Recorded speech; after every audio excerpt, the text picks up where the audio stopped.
first. They've been here for quite some time. We could have them up here. So Richard Peebles, Ryan Geddes, Nairi Button and Stephen Mitchell, is that right?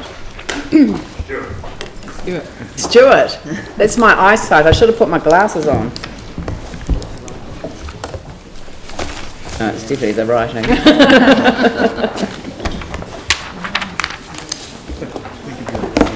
We hope we've got enough. We might not have quite. We could share. Because we need. I think you can say it. We'll share. Oh no, we're always share. Thank you. Share, we share. Thank you. We can share. Oh, Zongi. Okay. Papa Louis one. Last week. Cream for basic. Cream for basic. Maybe cream for basic. Yes, that's right.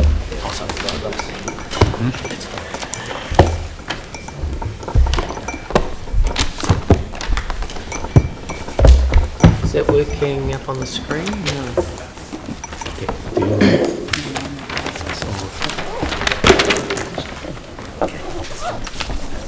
Can we maybe... Can everyone see that okay? Just dim the lights up there for us, it'd be good. If I want to click through. Can you do a little bit? Jump in there probably. Jump on page there. Quite hard to see, isn't it?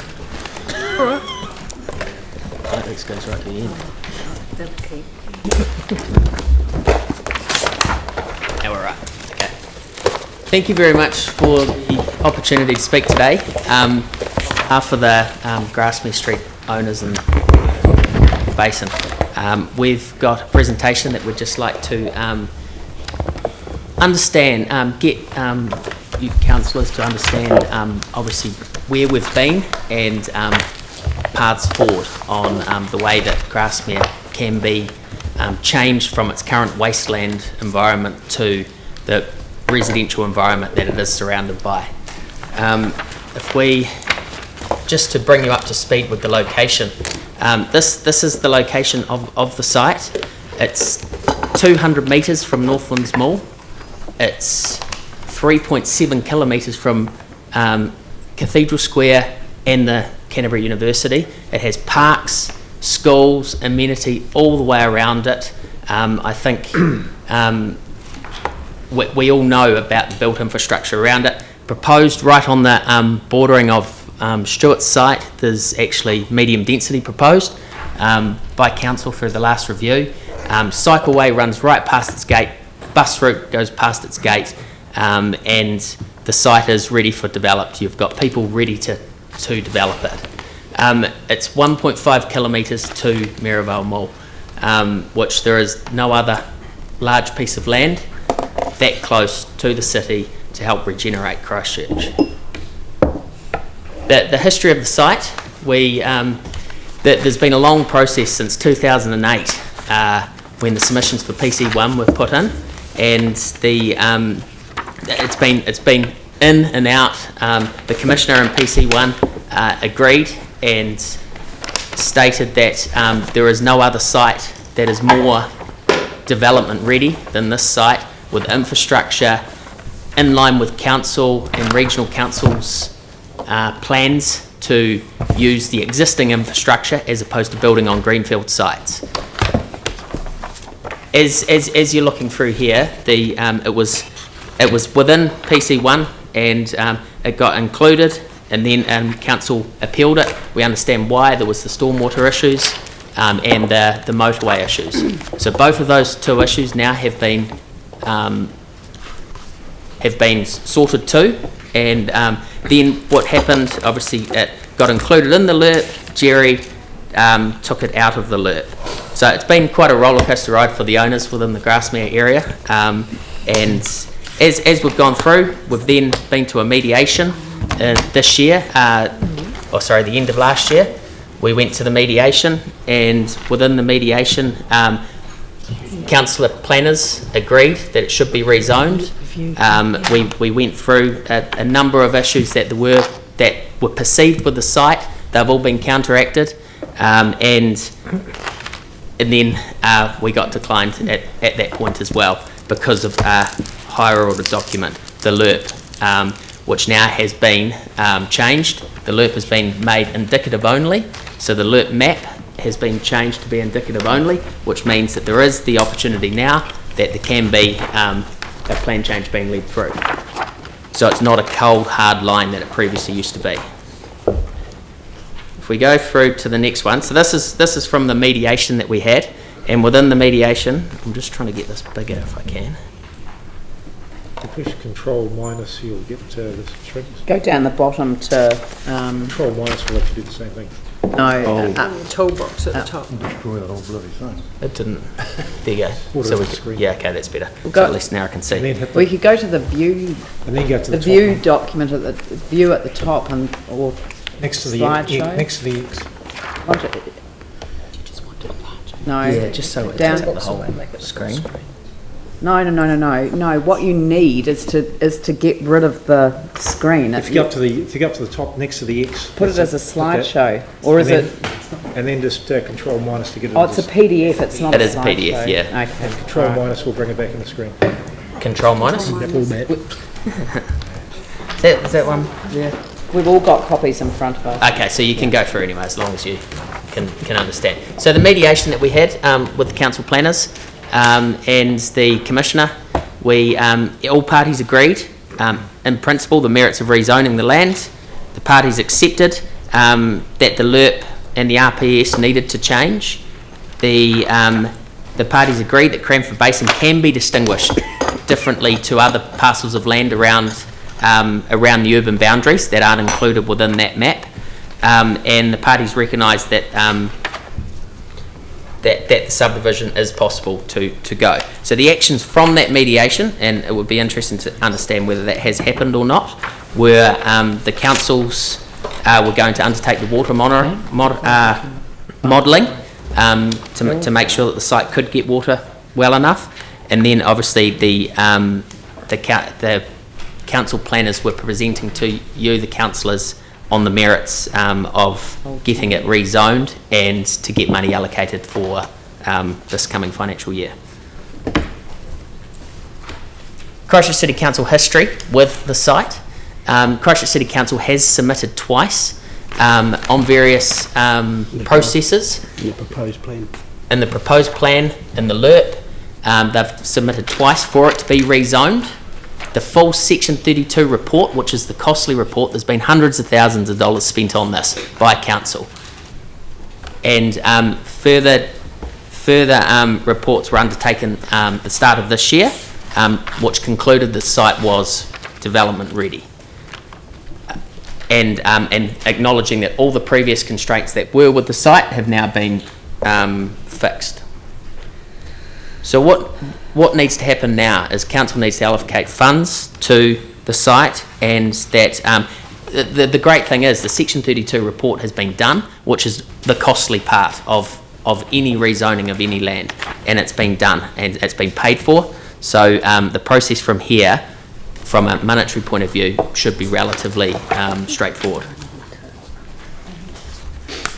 This is quite a critical point. This was back when PC1 pre-earthquake was the commissioner judged on this to be included within the urban limits. And if you have a read through this is it sums the site up perfectly. It would be quite wrong in our view not to allow development given that setting. That requires therefore that the Cranford Basin become within the urban limits. Ironically, when one takes into account the overall approach in Greater Christchurch taken by the regional, city and district councils to the importance of maximising and utilising built infrastructure, one could not envisage a clearer example than this site. The principle of consolidation to achieve efficiencies of built infrastructure has been repetitively and vigorously urged upon us in an overall context by regional and territorial authorities, but Cranford Basin appears to have been overlooked. So that was the Commissioner's decision at the time.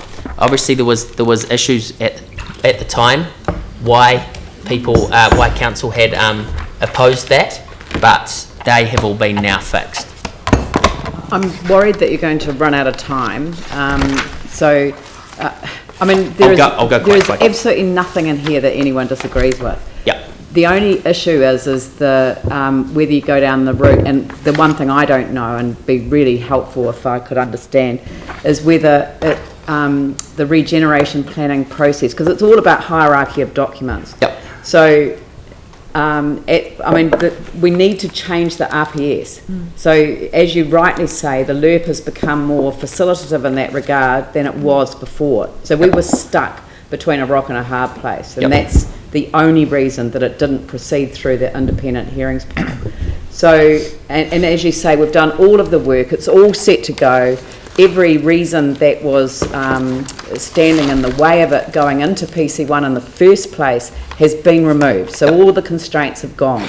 So it's all good to go. And we are totally on side with that, but the RPS needs to change. So the question is, do we go down the route of working with ECAN to get the RPS changed, which is a costly exercise on top of the Section 32, and I know that that's part of it, but there is a costly exercise to do there. Or this is a question, does the hierarchy of documents allow us to do a regeneration plan, and are we able to do a regeneration plan that does not sit within the urban limits? Because that's the issue right now. What we're asking for in the annual plan, what we're asking you for today, is that the council takes the initiative, and that you allocate in your 2016-17 annual plan and work program the funding and the direction to staff to do a council initiated plan change. Right. Now, if it turns out that the council initiated plan change isn't the best way or the most cost efficient way to resolve the issue, and that the Regeneration Act is a better way, we're fine with that. We want to see the council... It's not a question of that. We actually don't have the legal power right now to initiate a plan change. Until we don't. 2021. Until the replacement district plan is in place, that's step one. All of them go through the independent hearings panel, but it's not a plan change. It's not our plan that needs to change first. That's secondary to, and we're all with you. You get a tick from everyone on it, right? So it's the first question is, how do we get? I mean, we've got to get the RPS changed first. So council staff have advised us that if they have it in their work program, and they have the funding and the time allocation in their work program, that they can initiate an application to change the RPS. Yes, that's right. So, Yep. so that's what we want. Good. So, And we're working concurrently with other parties to try and progress down the paths that you're talking about. Look, I personally, would have liked to have seen the LURP bring this in, and it could have, and it's just a shame that it didn't. But I don't think that there's anyone around the table that disagrees with what the intention is, and you're defining the status of the land in terms of its accessibility, its infrastructure support, the whole 9 yards. It's a no-brainer. But I guess the question we've got is, have we got a faster track option through the outline development process through the Regeneration Act? Would that get us there? And the question I don't know the answer to, and we'll find out, is does that get us around the problem of the RPS? And if it doesn't, we still have to initiate the change with ECAN. If you look on that page, CCC's next step required, which I've just put up there now, and obviously there's sort of a 4-pronged attack that we can have on this. One is to lobby the minister to change the regional policy statement. I don't think that's going to happen. You don't? Okay. No. We've already done it. Well, he had the chance to do it. Yep. With the LURP. Yep. And all he needed to do was make that map within the regional policy statement I know. indicative as well. I know. Which is crazy. Yeah. The obviously lead council to lead through the plan change, Yep. and also lobby regeneration. And we're working on plans on how we can actually deal with that as well. Yeah. So we're trying to make sure that we can actually aid and make the case to regeneration on why we need this. And so that's effectively how I think there's got to be. We've all got to work together, Yeah. and not have this boundary. I'm sure without sort of calling for a vote, because we've already discussed this in detail in terms of the district plan review. Really quick. Yeah, Really quick. It's clarification. Is it true, though, that we can't, was it correct that we can't actually make any plan changes till 2021? Yeah, because that's of an our act? plan. Right. Our plan. So what I'm saying is, through the Greater Christchurch hang on. regeneration. You Yep. left the end of your sentence off Right. without the agreement of the minister. Oh, okay. So it is perfectly, and look, Right. there is no question that this one's a no-brainer. Yeah. It really is. So if that's, Can I just say that I think we understand that, and all the advice we've been here have been very positive, but it's not just about accepting and acknowledging. We want this council to work with us to try and get some traction with the minister and the central government bodies that we're also going to interact with. Is there a way, and this is a question, that I understand that Selwyn has worked through a housing accord process. There's other councils working through processes on different things. Is there a way that we can maybe be allocated a councillor to work with, that we can actually have direct access to work with, that they can report back to the council on a path forward? as council staff, yes, I think that's very good. We can give you the chief executive can provide you with a council staff member to work with, but I think we'll keep the process, at that level. And then, but you're hearing from everyone. Yeah. We're as caught between a rock and a hard place on this issue as you are. We are absolutely committed to getting the change, however which way is the best way to do it and the quickest way to do it. And which is why I asked the question around the Greater Christchurch Regeneration Act. Which is definitely an option, yeah. Yeah. All right, so if we could leave it at that, thank you very much for coming and presenting to us, and thank you for such a detailed... Sorry to interrupt, Leanne. Just one thing I'd like to point out is that we're talking about the cost of doing this plan change, but you got those figures there.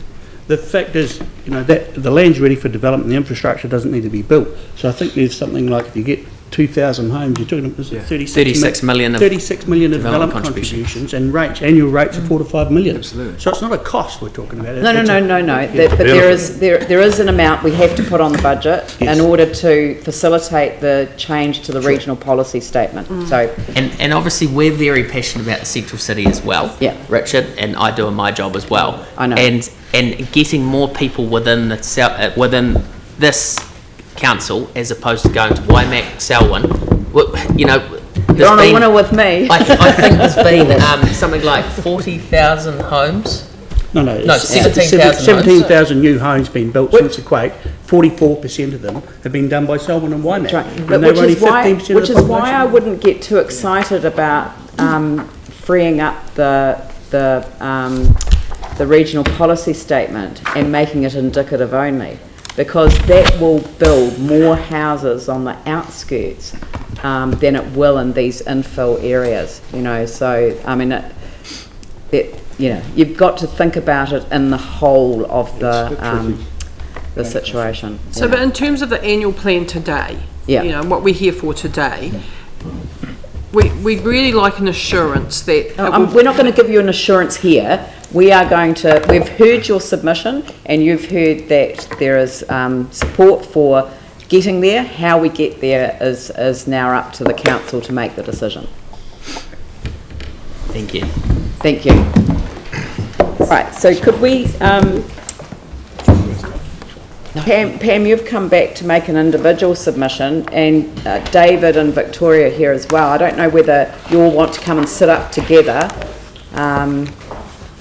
and still make your individual submissions, but is there anyone else from Akaroa that wanted to join the group? David Epstein, I believe, was coming as well. Do you want to sit there? Yeah.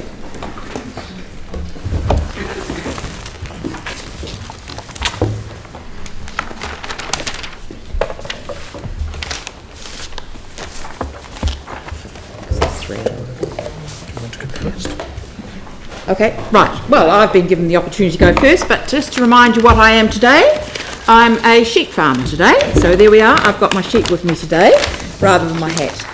So do you have my submission? Do you have what I put to the earlier on? This is Pam and Ian Richardson about a significant ecological site on our property.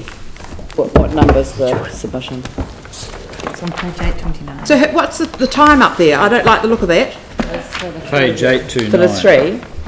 For the three. 829. Page 829. 5 minutes each. 5 minutes each, yeah. Well, what, right, okay. Oh, Can we you use stop the 30 clock? seconds up already? Okay, right, well, you've got my submission in front of you, I hope. Separate submissions for It's David, two separate groups. Page 829. I haven't got it in front of me, but it's about a significant ecological site, which is 150 hectares on our property that's been working through the district plan process. I'm not sure where councillors are, whether they're aware that you have got obligations under the Resource Management Act to identify significant ecological sites on property. We have one, so I'm asking for some funding to go towards this program to ensure that it is completed. There are about 50 sites that have been visited to date, and there's about 700 sites altogether that will be looked at. So it's progressively moving through it. I just wanted to show the yellow lines are the areas around our significant ecological sites on our property. 13 kilometres of fence line around that at a cost of between $400,000 and $500,000 to fence our area and probably make our farm uneconomic. And I'm also asking for a contestable fund to assist with fencing of these areas as we're able to do them. So it is a program it's with the district plan and asking that funding be allocated. We've been told throughout the process that there's only $80,000 allocated to it, which just seems a mere pittance. So it is an obligation on the council to do it through the Resource Management Act, Section 5 or 6, or Section 6 I think it might be of the Act, or no it's not, sorry, it's the wrong one, it's about 30, 31 or 32 of the Act that the council has to identify these areas. So it's quite clear in my submission what I'm asking for. I'll leave it at that. Thank you. Any questions? I just wonder if Pam, if you might just explain the specifics of the being an ecological sites. It is also the regional policy statement that directs what has to be identified on our properties, and it's about the indigenous vegetation, whether it's good vegetation or not. So it is based on Hugh Wilson's work that was done a number of years ago, that's been revisited again, and is the basis of this whole survey that's going forward. Yanni? Thanks. So just so I'm clear, what's the deadline for you having to fence your entire site? So, was it Yanni? The deadline for fencing no, there's no deadline on it, but there is just pressure from other people to say, right, you should be fencing that and keeping your stock out of it. It's been farmed like this for many years, and the indigenous vegetation has continued to improve. If you as the council or the community says, hey look, we want to see all these areas protected, that means removing stock, we would have to fence it. But at the moment we manage it as it is and fence off areas that we can do So just so I'm clear, there's no current legal requirement or deadline for you to fence the area. No current legal deadline. But what you're asking for is a process to have a contestable fund which anyone can apply for on a case-by-case basis to get assistance to do it. Yes, that's right. Okay. Yes. That's great. Thank you very much. Thank you. Victoria. I'd like to thank the elected representatives for their service over the past 3 years. I know it's not been an easy haul for you. And I'd also like to say that I think you're light years ahead of previous councils. But in my view, the annual plan process is fundamentally flawed this year. In an effort to make the process more user-friendly, the council has put the cart in front of the horse. Submitters who appear today will address the council without the option of presenting a PowerPoint presentation, or at least that's what I was told. The previous submitter was allowed to give a PowerPoint presentation, nor have times been allocated to be heard. You will likely not have the actual submission before you, which will make asking questions more difficult in terms of making them meaningful. Staff We have got the submission, page You do? 200. Yeah. Okay, well, Yep. I wasn't aware of that. Staff are quoted in the press as saying they are working to offer a wider range of ways to engage with the plan process. Instead, an effective barrier has been placed between ratepayers and elected representatives. I value my 5 minutes before the full council once a year. The new process disadvantages both submitters and elected representatives, so I wonder who stands to benefit. I would also like to know what weight the council will give to tweaks when considered against well-researched submissions. And the major points of my submission, as usual, the cruise ship industry. The port company should be encouraged to build the cruise ship terminal as soon as possible. Residents were told that Akaroa would be a temporary point of entry, but now it seems to be permanent. The port company should be urged to build their facility as soon as possible, especially with mega ships of 6,500 passengers coming on stream. And I also think the wharf fee should be increased by 25 to 50%, with a considerable amount of that money coming back to Akaroa, because we have to actually carry the weight in terms of infrastructure and costs of all those passengers and crew. I've also heard it said that that's not possible. Yanni attended our public session, and he had requested that of staff to look into increasing wharf fees, and he was told it was not possible. So I have to really wonder who's calling the shots here. The revenue from wharf fees should hopefully come back to Akaroa to some degree. Rubbish, I think Pam has probably addressed you on that point earlier today.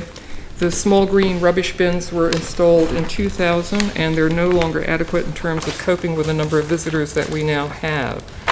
And I see Christchurch fund walkways and cycleways, and yet Akaroa has a serious problem with rubbish, and we can't seem to deal with it. The other topic is the Akaroa Museum, and I'd like to thank the council for carrying out the repair work on the museum. But I think thanks are also due to the effort and good management of the director, Linda Wallace. The director should have been congratulated for securing $500,000 of funding from the Ministry of Culture and Heritage, but to my knowledge, no recognition or acknowledgement has ever been extended to her. Unfortunately, the effort and dedicated work of the museum staff remains largely unrecognized within the wider organizational structure. The museum rarely receives a mention, in contrast to numerous media releases, articles, ads, interviews, which give extensive coverage to the Christchurch Art Gallery. And I support the council's generous funding of the art gallery and the communications team's great coverage of the facility, but in comparison, the museum in Akaroa is a poor and distant stepchild. I hope the council understands and appreciates the important role the Akaroa Museum plays within the wider context of Akaroa, Banks Peninsula, and Canterbury, in addition to forming very, very strong bonds and links to the Unukurunanga and Ngaitahu, which is due largely to the dedication of the staff. The council may not fully appreciate the fact that the Akaroa Museum underpins the local and regional economy, which is based on tourism. The council's lack of funding to reinstall exhibitions leaves no option but for the museum to be open with its core galleries closed to the public for the foreseeable future. The museum requires adequate funding as a core council resource and council facility. It provides a fundamental service to residents and visitors, as well as adding to community well-being. It remains to be seen why the museum has not been funded to allow it to fully function. To not install exhibitions in the museum's newly renovated galleries is like having a library without books. Akaroa residents and visitors should enjoy a similar level of service as ratepayers in the city. I ask that you fund $250,000 to allow the museum to reinstall its collections and long-term exhibitions. Freedom camping, I know you had a long meeting on Thursday about that, and I'm pleased by the general discussion. But again, in my view, providing free facilities paid for by ratepayers will only increase numbers and will directly compete with legitimate campgrounds and holiday parks. There are several campgrounds near Akaroa, including one owned by the council. Existing facilities should be fully utilized. As a ratepayer, I do not want my rates used to fund new facilities for non-self-contained freedom camping. These individuals add very little to the local economy. Freedom camping will not be resolved at a local level. A consistent nationwide approach is required. The existing bylaw is largely unenforceable due to the transient nature of freedom camping. Fines, if imposed, should be linked to the individual's driver's license or passport. And Akaroa's narrow streets and limited parking presents a problem given the number of camper vans, many of which are so large they extend into the street, leaving little room for other visitors and residents. And I ask that you ban freedom camping in non-self-contained vehicles on Banks Peninsula, and that you provide funding for appropriate monitoring of parking and freedom camping as the bylaw is being reviewed. And also, I'd like to speak on behalf of the Gaiety as a very, very important community facility, but the council has failed to recognize the value of community volunteers. The Friends of the Gaiety has worked for nearly 20 years to restore, maintain, purchase equipment for the facility, and take care of it. All funds raised have been redirected back into the betterment of the Gaiety, saving the council tens of thousands of dollars. The council has never acknowledged the significant contribution the Akaroa community has made over the years. The Akaroa Area School was not charged $900 for the use of the Gaiety for Stars in Their Eyes, a recent fundraiser for the school. The same consideration should be extended to the Friends of the Gaiety and the Friends of the Akaroa Museum as non-profit volunteer groups that raise money which is redirected back into council facilities. The council should be consistent also in terms of applying policy with regard to nonprofit groups. In closing, the arranged marriage between Banks Peninsula and the city is now 10 years old, but it appears that the council still has a lot to learn about the needs of its rural partner. Thank you. Thanks very much. Thank you. Could we reset the clock at 10 minutes? Thanks, David. Kia ora, Madam Mayor, and thank you very much to you and the council for hearing me today. I'm speaking on behalf of two organisations. One is the Friends of Akaroa Museum, the second is Friends of the Gaiety. Today, it seems I'm everybody's friend. If I may start with the submission from the Friends of Akaroa Museum. The Akaroa Museum currently has a funding shortfall, as we've heard, of $250,000. The building is now world class, having been extensively strengthened and improved since the earthquakes in 2010-11. For example, with the addition of internal climate control. But there is currently funding available for completing the rejuvenation of only 2 out of 5 galleries. 3 additional galleries cannot be completed. This represents an extraordinary lost opportunity, not least because of the massive increase in local tourism from cruise ships in Akaroa Harbour. As the historical and cultural centre of Akaroa, the museum is presently only offering 1 gallery for exhibition, represents about 10% of the floor space of Akaroa Museum. A second gallery will be, currently being rejuvenated. It started this month, and when that's completed, that will represent a total of 30% of the museum space actually being used for showing the collections. And all the other elements of the museum, the courthouse, the Atevano cottage, and the customs house are currently closed for refurbishment.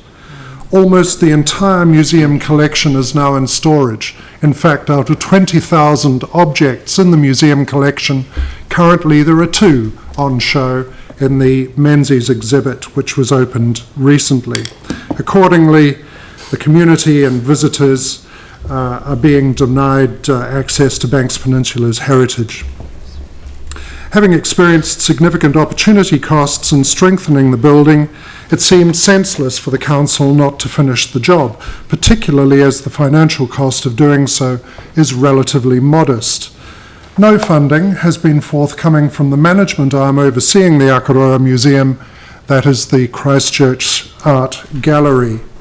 On behalf of FOAM, I request the Council to ensure that $250,000 is made immediately available to enable completion of the rejuvenation of Akaroa Museum as soon as possible. The second point is about inappropriate management oversight of Akaroa Museum. Part of the reason for the continued underfunding of the rejuvenation of Akaroa Museum... I don't mean to do this, but the next part of your submission is really a management issue that I'd rather that the Chief Executive went away and dealt with. It's not something that governance can direct. Perhaps it would be possible to have a word with the Chief Executive after this meeting or, in the next few days? Yeah, more than happy. Yeah, Thanks. I mentioned it to her then. Thank you, Leah. Cheers. Thank you. May I then move, would you like to ask questions about the Akaroa Museum now, or shall I move to... We've heard from Pam, we've heard from Victoria, we've heard from you. I'm surrounded by... We're hearing the message. Okay, good. I'll move to the Gaiety submission, and forgive me for two things. One, this may be repeating some of the information given by Victoria. And secondly, I'd like to apologise for not being Dale Thomas, whose submission I am reading. That's why I can't find it. Yeah. Dale Thomas. She sends her apologies for being unable to present this herself, and she asked if I would do so. So again, thanks for the opportunity to speak. I speak on behalf of the Friends of the Gaiety, a community group of more than 50 members 316, everyone. in Akaroa. Dale says, at the turn of this century, we completed a major refurbishment that brought the Gaiety back from a derelict and unused state to again being the vibrant centre of community life in Akaroa. The sole reason we, the Friends of the Gaiety, raised $300,000 and spent 3 years of voluntary hours on the project was love. Love of the Gaiety and love of our community. Since then, the Friends of the Gaiety have used the Gaiety to present numerous shows and functions for the community. We have never paid for hire of the hall because all profits have gone into further improvements and the purchase of items needed at the Gaiety. These items are outside the council's scope, like stage lights, a sound system, mirrors, kitchen equipment, stage extensions, etc. We hold working bees to paint and sew, do extra cleaning, plant out the stream banks at the side of the theatre, etc. We support the employed manager and keep the Gaiety alive and well because we would not want her any other way. We are very grateful that Christchurch City Council has recently strengthened and repaired the Gaiety to reach new building codes, but at the same time we are concerned that, beside the strengthening, the City Council has created a very undesirable weakening of community involvement. It is incomprehensible and indeed offensive that the Friends of the Gaiety are still being refused a key after requesting one 5 times. How can we look after her if we are locked out? We are also being refused use of the Gaiety to raise funds for the upkeep of the Gaiety. How can we upkeep and improve her when the Christchurch City Council insist that funds raised be given to them as rent? This is the meeting you're having with them. No council has treated us like this in the 20 years of our existence. The Friends of the Gaiety have been appreciated and seen as doing valuable service to Akaroa. We were recipients of a Community Service Award from a previous council for our dedication to the Gaiety for, quote, a special and unique contribution, unquote. We're all shocked. We're all sitting here shocked. Well, I'm glad you've got the written submission. The current situation makes no sense. It needs to be recognised that we are not just people who hire the Gaiety, but we actually are a valuable asset to the Gaiety. Absolutely. To Akaroa and indeed to the council. So our Gaiety is Akaroa's gathering place and an ornament to the town. There are councillors and indeed yourself who are here today who experienced the opening weekend that the Friends of the Gaiety put on last month. And let me say thank you for coming to grace that event. You must have felt the love and pride for the Gaiety that we all hold so dear. The Friends are asking for three things today. First, that the council continues to employ a hall manager. Second, that the Friends of the Gaiety have a key to the complex. Third, that Friends of the Gaiety continue to have free use of the Gaiety when raising funds for the maintenance of the Gaiety. It is our hope that the City Council show the same understanding it showed in taking the decision to strengthen and repair the Gaiety. You recognised that she is essential for community well-being. The Friends of the Gaiety are a community group who ensure she continues to be alive and well. On behalf of Dale Thomas, thank you very much. Very good. Look, I'll just hand over to Andrew because I suspect he may be able to throw some light. So the reaction that most of us around the table, or probably all of us around the table, have had to your submission this afternoon was the experience I had last Saturday when I went to visit Dale Thomas and the Friends of the Gaiety when I was in Akaroa on another matter. And since then, there have been a number of conversations with staff. So what's outlined in the submission was indeed where this conversation started. And I think the reaction that you've seen this afternoon suggests that we think that we could do a lot better in that space. So the matter's been raised internally, in particular the three issues that you have raised in the submission. We need to take a far more collaborative approach, and that's understood. We have an activity management plan that talks about community involvement in management of local facilities, and clearly here I don't think there was a full understanding of the amount of work that the Friends of the Gaiety and the wider community have put into this facility over a very long time, and the way that that needs to be respected in any new arrangement. Where this will go is that we will have, and I think there may already be a appointment in the diary for a meeting between staff and the Friends to work out what a MOU looks like between the Friends and Council, which determines what Council will do and what the Friends will do, and essentially what collaborative partnership looks like in the context of the Gaiety. We need to make sure that we get the right answer to the three questions that you've raised, and I actually believe, having had a couple of conversations with staff this week and put that process in train, that we will get to the correct answer to what you're asking for quite quickly. And that's not bad, because it was 5 seconds to go. So, look, thank you very much. Thank you very much. Very much value your One quick point. Would that apply to the Friends of the Museum in terms of using the Gaiety to raise money to put back into the museum? I don't know. It sounds like that there's an MOU with the Friends of the Gaiety could be extended to include the Friends of the Akaroa Museum as well. Great, so thank you. It's a good point. Good point. Thank you very much. Thank you. And thank you for coming all the way over. Well, thank you for hearing us all at the beginning of the afternoon. Much appreciated.